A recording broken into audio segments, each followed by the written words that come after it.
Il n'y a pas de feu sans flamme. Une flamme, c'est un gaz combustible que l'on voit brûler. Dans le cas de bûches qui sont en train de brûler à l'intérieur d'une cheminée, il va y avoir un dégagement de substances inflammables.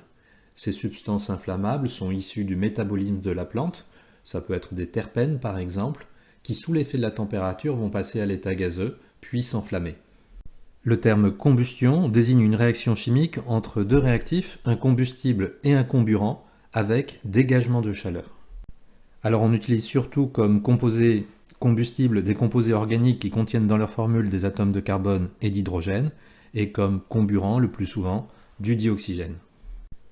Dans ce chapitre 9, on va voir comment écrire l'équation d'une réaction d'une combustion et comment en faire un bilan énergétique. Un rappel de quelques définitions. Un combustible, c'est une substance chimique qui a la propriété de brûler. Un comburant est une substance chimique qui, sous certaines conditions, et associée à un combustible, permet, grâce à un apport initial d'énergie, d'initier une réaction de combustion. Le principal comburant, c'est le dioxygène présent dans l'air. L'amorce d'une combustion nécessite une énergie d'activation apportée par une flamme, une étincelle ou une augmentation de température. Pour qu'un feu puisse se développer, il faut que ces trois éléments soient présents, le combustible, le comburant et l'énergie d'activation. C'est ce que les pompiers appellent le triangle du feu. Ôter le combustible permet l'extinction par manque de matière à brûler. Si on ôte le comburant, le dioxygène de l'air, on va faciliter l'extinction par étouffement. Et si on retire l'énergie d'activation, la source de chaleur, ça va stopper le développement du feu par refroidissement. Par exemple, si on a un feu de bois que l'on éteint avec de l'eau, on va jouer sur l'énergie d'activation. L'apport d'eau va permettre d'abaisser la température. Un feu de friteuse où l'huile s'est enflammée dans le récipient va pouvoir être éteint en recouvrant la friteuse avec un linge imbibé d'eau, par exemple une serpillière. Et là, on va supprimer l'apport en comburant. Fermer une vanne de gaz pour supprimer un apport en combustible va permettre là aussi de lutter contre l'incendie. Très fréquemment, les pompiers vont s'attaquer non pas à un des côtés du triangle du feu, mais à plusieurs côtés simultanément. Alors, une réaction de combustion, c'est une réaction d'oxydoréduction, au cours de laquelle un combustible s'oxyde et un comburant, généralement le dioxygène, se réduit. Les couples oxydant-réducteurs impliqués sont dioxygène, donc qui va être l'oxydant. Le réducteur associé, ça va être la molécule d'eau. Et l'autre couple va faire intervenir le combustible en tant que réducteur. Et l'oxydant associé, ça va être le dioxyde de carbone. On va avoir une réaction du type, un combustible plus du dioxygène va réagir pour donner du dioxyde de carbone et de l'eau. Alors toutes les molécules organiques qui contiennent principalement des atomes de carbone et d'hydrogène sont des combustibles potentiels. Deux familles de molécules organiques sont très utilisées en tant que combustible. Les alcanes qui ont pour formule brute générale CnH2n plus 2 et les alcools qui vont avoir pour formule brute générale CnH2n plus 2 O. Ces molécules peuvent provenir soit de combustibles fossiles, soit de biocarburants. On va voir maintenant l'équation d'une réaction de combustion complète. La combustion complète d'un alcane ou d'un alcool en présence de dioxygène produit uniquement de l'eau et du dioxyde de carbone. Alcane ou alcool plus dioxygène réagit pour donner de l'eau et du dioxyde de carbone. Alors le propane va avoir pour formule, rappelez-vous, le propane, il y a 3 atomes de carbone. Donc c'est 3. Et la formule générale d'un alcane, c'est CnH2n plus 2. Donc s'il y a 3 atomes de carbone, il va y avoir 2 fois 3, 6 plus 2, 8 atomes d'hydrogène. C'est 3H8. Donc le propane, c'est le combustible. Le comburant, ça va être le dioxygène. Et comme on vient de le voir, il va y avoir réaction pour former du dioxyde de carbone et de l'eau, dans le cas d'une combustion complète. On pourrait, comme on l'a vu au début de l'année, commencer par écrire les demi-équations électroniques, puis après les combiner pour trouver l'équation de la réaction, mais c'est un petit peu long. Cette équation de combustion peut s'équilibrer en fait directement. On va toujours commencer par équilibrer les éléments que l'on ne trouve qu'à un seul endroit, à gauche comme à droite. Par exemple, le carbone que l'on ne trouve que dans la molécule de propane et que dans la molécule de dioxyde de carbone à droite, ou l'hydrogène, pareil, qui se situe dans la molécule de propane et seulement dans la molécule d'eau à droite. Par contre, on équilibrera l'élément oxygène qu'à la fin parce qu'on le voit apparaître dans deux molécules différentes dans les produits de la transformation. Il est présent dans le dioxyde de carbone, il est aussi présent dans la molécule d'eau. Alors commençons, comme on vient de le voir, par équilibrer l'élément carbone. À gauche, on voit apparaître 3 atomes de carbone qui sont présents dans la molécule de propane. Pour avoir aussi 3 atomes de carbone à droite, je vais prendre 3 molécules de dioxyde de carbone. Passons maintenant à l'élément hydrogène. Il y en a 8 dans la molécule de propane. Pour en avoir 8 aussi, il va falloir prendre 4 molécules d'eau, puisque chaque molécule d'eau contient 2 atomes d'hydrogène. Donc 4 fois 2, 8 atomes d'hydrogène, à gauche comme à droite. On va décompter maintenant les atomes d'oxygène à droite, puisqu'on a déjà les deux coefficients stoichiométriques qui ont été trouvés.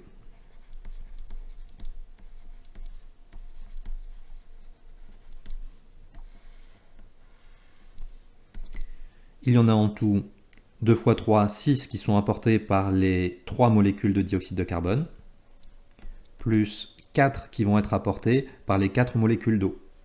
Donc 6 plus 4, ça fait 10 atomes d'oxygène.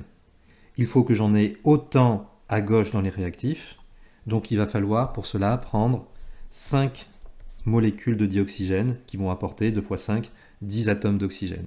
Et là, mon équation chimique est bien équilibrée en éléments carbone, oxygène et hydrogène. Deuxième équation chimique, combustion complète de l'éthanol. Alors l'éthanol va avoir pour formule éthane 2 atomes de carbone, donc C2. Et on a vu tout à l'heure que la formule générale des alcools, c'est CnH2n plus 2O.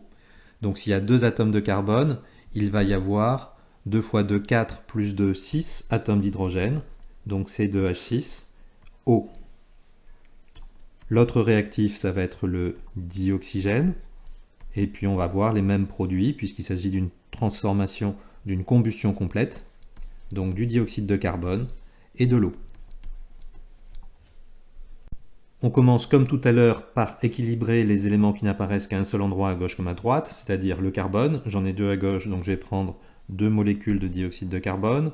J'ai 6 atomes d'hydrogène, donc je vais prendre 3 molécules d'eau qui vont bien apporter 2 fois 3 égale 6 atomes d'hydrogène. Voilà, je vous laisse mettre la vidéo sur pause pour trouver le coefficient stoichiométrique pour le dioxygène dans les réactifs. Alors, comme tout à l'heure, je vais décompter les atomes d'oxygène dans les produits, maintenant que je connais les deux coefficients stoichiométriques. Alors, 2 molécules de dioxyde de carbone vont apporter 2 fois 2, c'est-à-dire 4 atomes d'oxygène, auxquels il faut ajouter les atomes d'oxygène qui vont être apportés par 3 molécules d'eau, c'est-à-dire 3, et donc ça fait un total de 7 atomes d'oxygène. Donc à gauche, il faut que j'ai un total aussi de 7 atomes d'oxygène pour qu'il y ait conservation des éléments. Mais attention, les atomes d'oxygène ici, ils interviennent à 2 endroits. Il ne faut pas oublier celui qui est apporté par la molécule d'éthanol. Donc 1 plus quelque chose doit être égal à 7, donc bien sûr, il doit y avoir 6 atomes d'oxygène qui vont être apportés par les molécules de dioxygène. Et donc pour cela, il faut prendre 3 molécules de dioxygène. Lors d'une combustion, si le dioxygène n'est pas en quantité suffisante, la combustion devient incomplète. Elle va produire à ce moment-là du carbone, de formule C, ou du monoxyde de carbone, de formule CO, ainsi que de l'eau, comme tout à l'heure. Le monoxyde de carbone, c'est un gaz qui est incolore, inodore et extrêmement toxique.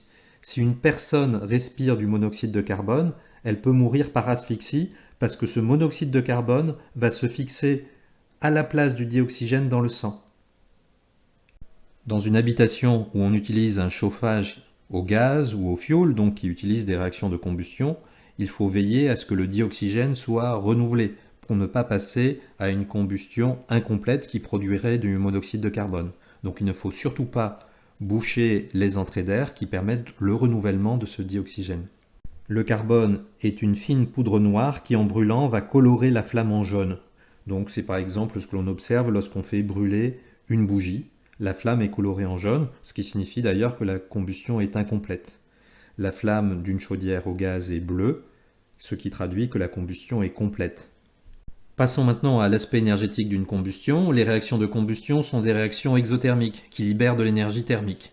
On avait vu les autres termes en classe de seconde. Endothermique, c'est qui absorbe de l'énergie thermique, et une réaction athermique, elle ne va pas libérer d'énergie thermique. Comme dans toute réaction chimique, au cours d'une réaction de combustion, la structure moléculaire des réactifs se modifie, avec des liaisons qui vont se casser, qui vont se dissocier, et d'autres liaisons qui vont se former pour produire les produits de la transformation. Il y a une grandeur importante qui s'appelle le pouvoir calorifique massique d'un combustible. Le pouvoir calorifique massique d'un combustible, qu'on appelle PC le plus souvent, c'est l'énergie dégagée par la combustion complète d'1 kg de combustible. Il s'exprime en joules par kilogramme. Par convention, le pouvoir calorifique massique est positif. Donc dans le tableau ci-contre, vous avez des pouvoirs calorifiques qui sont repérés. On voit que le bois a un pouvoir calorifique qui est beaucoup plus faible, 3 fois plus petit, que celui du méthane par exemple. Ainsi, l'énergie libérée par une masse petit m de combustible est calculée à partir du pouvoir calorifique massique du combustible par la formule l'énergie libérée. C'est la masse que multiplie le pouvoir calorifique. Le pouvoir calorifique peut être exprimé en joules par kilogramme. Si on multiplie par une masse en kilogrammes, l'énergie libérée va être exprimée en joules. Un exercice d'application, le gazole c'est un liquide de masse volumique ρ égale 0,85 kg par litre. La combustion de 10 litres de gazole libère 378 mégajoules et calculer donc le pouvoir calorifique du gazole. Donc à partir de la relation précédente, on peut écrire que le pouvoir calorifique va être égal à l'énergie libérée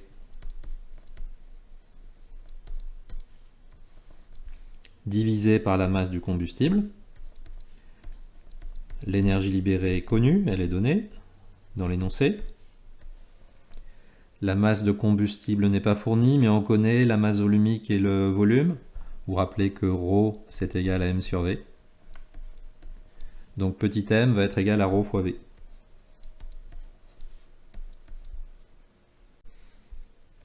La masse volumique ici est en kilogrammes par litre, le volume est en litres, donc on va bien obtenir ici une masse qui est en kilogrammes en faisant le produit des deux.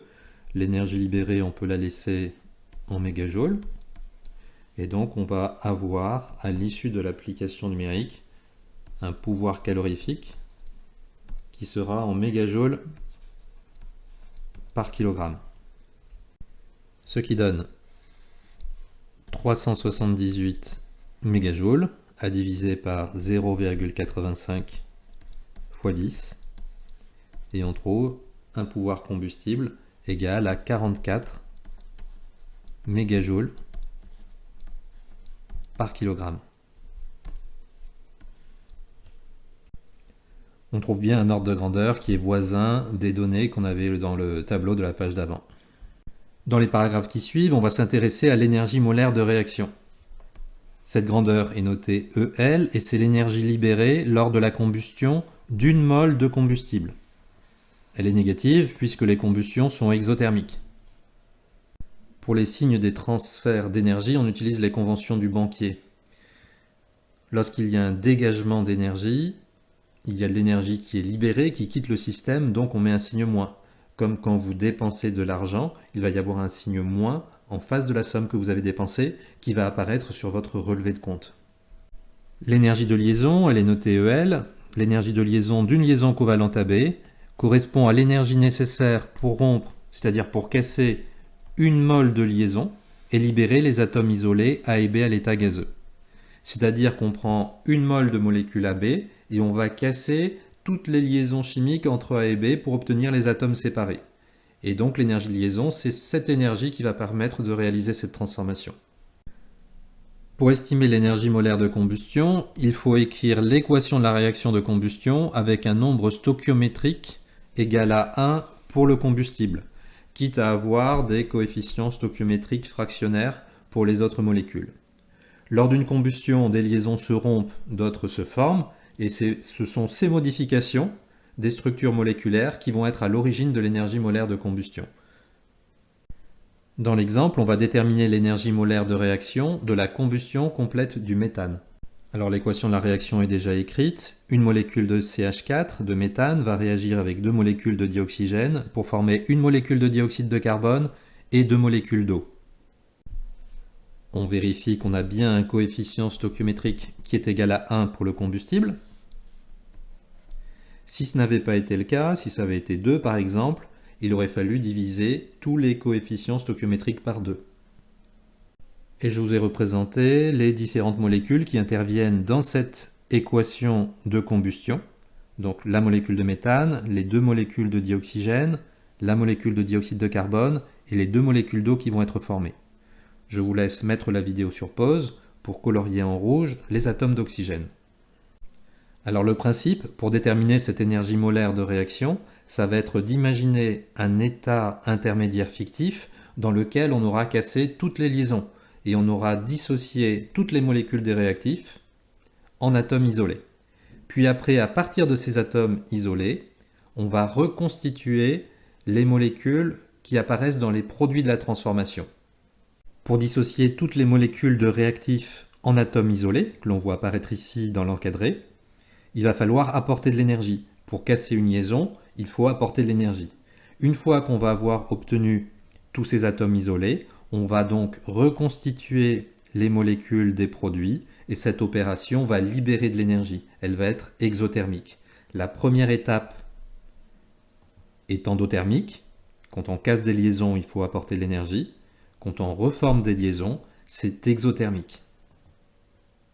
Et rappelez-vous, par exemple, l'énergie de la liaison CH, ça correspond à l'énergie nécessaire pour casser une mole de liaison CH et libérer les atomes carbone et hydrogène à l'état gazeux.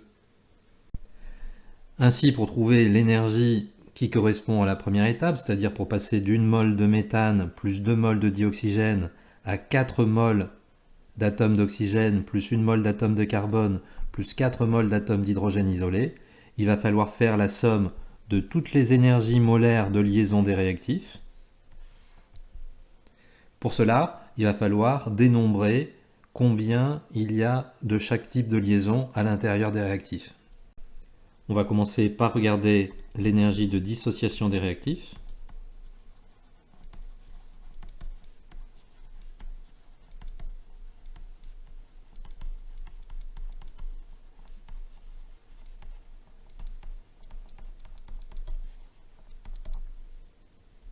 On a donc 4 liaisons CH à casser.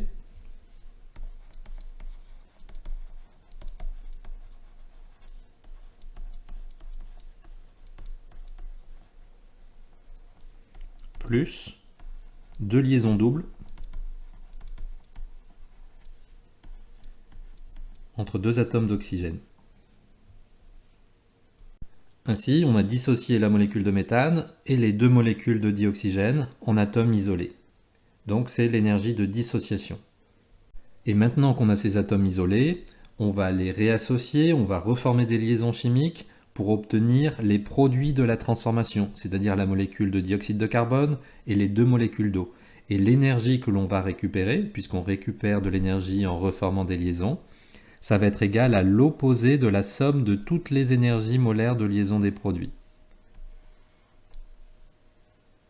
Donc il y a un signe moins, je vous rappelle, parce que c'est une transformation qui va être cette fois-ci exothermique, donc il y a libération d'énergie, et on utilise les conventions du banquier, il y a de l'énergie qui est libérée, qui quitte le système, donc on met un signe moins. Pour trouver cette fois-ci l'énergie de formation des produits,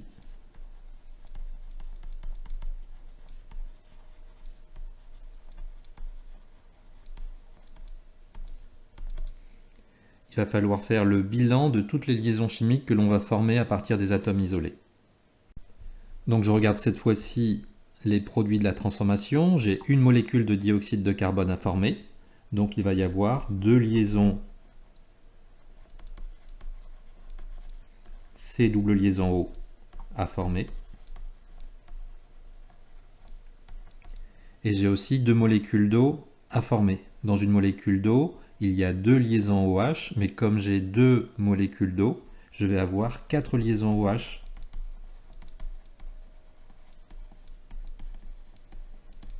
à former. L'énergie molaire de réaction, ça va être le bilan énergétique de ces deux étapes fictives, donc la somme des énergies des liaisons rompues moins la somme des énergies des liaisons formées. Ce qui donne dans cet exemple donc l'énergie molaire de réaction. Je vais avoir 4 liaisons CH-AKC, donc ça va être égal à 4 fois l'énergie de la liaison CH, plus 2 fois l'énergie de la liaison double OO,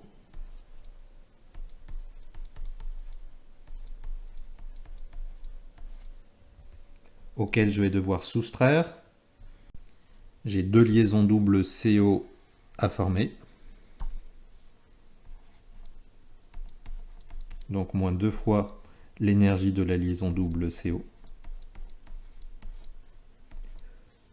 moins j'ai 4 liaisons OH à former, donc moins 4 fois l'énergie de la liaison OH.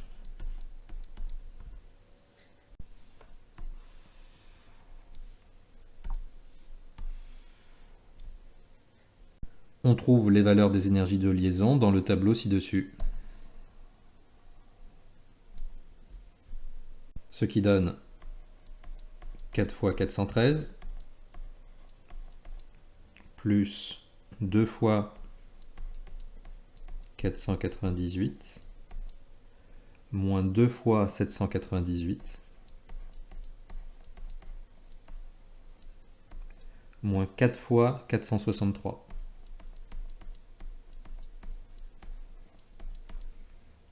Et on obtient moins 800 kJ par mol.